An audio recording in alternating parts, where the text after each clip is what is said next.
The email hit my inbox like a slap. Your cabin's been reassigned. My son needs it for his startup retreat.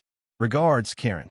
No apology, no discussion, just Karen, the self-proclaimed queen of our small mountain town, assuming she could gift my property to her spoiled 20-something son, Trevor. I'd spent years restoring that cabin, a haven my late father left me, nestled in the pines of Willow Creek. Karen, head of the town's property board, had no legal right to reassign it, but her signature smirk and endless connections made her untouchable. Or so she thought. Fury burned through me, but I didn't reply. Karen thrived on confrontation, twisting words to paint herself as the victim. I'd seen her do it before, bullying shop owners, strong-arming permits, always with that condescending tilt of her head. This wasn't just about my cabin.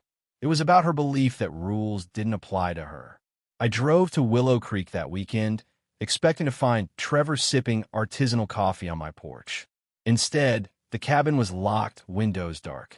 A neighbor, old Mr. Jenkins, shuffled over, his face grim. Karen's been telling folks she owns that land now. Says your dad's deed was invalid. Trevor's moving in next week. The truth unraveled fast.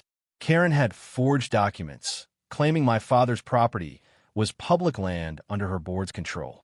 She'd used her influence to push the lie through, banking on my absence. I lived 3 hours away to keep me in the dark. But she didn't know I'd kept every scrap of paperwork, my dad's deed, tax records, even his handwritten letters about the cabin's history. I called my lawyer, Sarah, a sharp woman who'd grown up in Willow Creek and despised Karen's antics. She's done this before, Sarah said, flipping through my files. But this time, she's overplayed her hand. Sarah uncovered more. Karen's reassignment was part of a scheme to funnel town properties to her son's startup, a vague wellness retreat that smelled like a tax dodge. Karen had been quietly reallocating land to Trevor's name, using her board position to bypass scrutiny. My cabin was just the latest grab. Sarah's voice crackled with excitement. We've got her. This is fraud, plain and simple. But I didn't just want my cabin back. I wanted Karen to feel the weight of her arrogance. We planned our counterattack meticulously.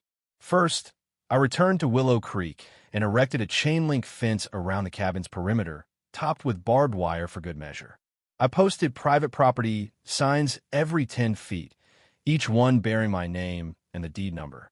Karen's reaction was immediate. She stormed to the site in her gleaming SUV, screaming that I was vandalizing public land. Her designer heels sank into the mud as she waved a forged document at me. This is my son's now, she shrieked. I smiled, filming her meltdown on my phone. Check the county records, Karen, I said calmly. You're trespassing.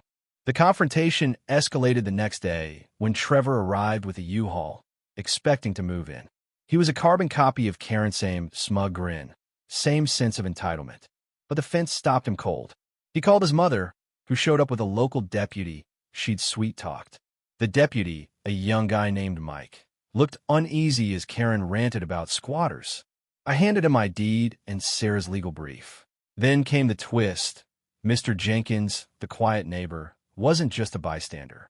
He'd been secretly recording Karen's inspections of my cabin for months, capturing her slashing my truck's tires and spray-painting my walls to devalue the property.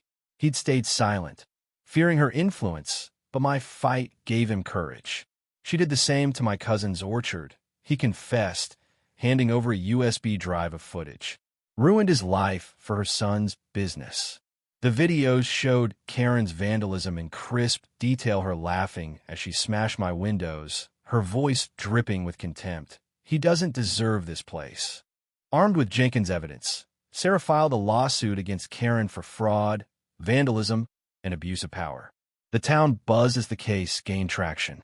Locals who'd suffered under Karen's reign, shopkeepers, farmers, even the librarian she'd bullied over parking, came forward with their own stories. Karen's empire began to crack. She tried to spin the narrative, crying at a town hall that she was protecting Willow Creek's future. But the USB footage played on a projector, her sneering face filling the screen. Gasps filled the room. Trevor slunk out, his startup dreams crumbling. The courtroom showdown was electric. Karen, dressed in a tailored suit, played the victim, claiming she'd misunderstood the property laws. Sarah dismantled her lies, presenting my deed, Jenkins' videos, and a paper trail of Karen's forged documents. The judge, a no-nonsense woman from the next county, wasn't swayed by Karen's tears. "You abused your authority and defrauded this man," she said, her voice like steel. The ruling was brutal. Karen was fined $50,000, ordered to pay for my cabin's repairs, and stripped of her board position. Her son's retreat was shut down, its permits revoked. The final blow? Sarah uncovered that Karen's real estate, firmer pride, and joy was built on similar scams. The judge froze her company's assets, and the state launched an investigation. Karen's HQ, a gaudy office downtown, was seized pending the probe. As Karen left the courthouse, her face pale and her designer bag clutched tightly, she avoided the crowd's stares. Trevor trailed behind, muttering about unfair treatment. The town didn't rally around her this time. She'd built her throne on intimidation, but now it was gone. I stood outside my cabin the next week, watching workers fix the windows. The fence stayed up, a reminder of the line Karen had crossed. Mr. Jenkins stopped by, a shy smile on his face. "Feels good to see her fall," he said. I nodded, handing him a coffee. "Feels better to take back what's mine." Justice wasn't just about the cabinet, it was about exposing Karen's greed and giving a voice to everyone she'd stepped on. Willow Creek felt lighter, like it could breathe again. I'm no hero, just a guy who refused to let a bully win. If this story stirs something in you, share your thoughts. What's right, what's wrong, and where do we draw the line when power blinds someone to justice?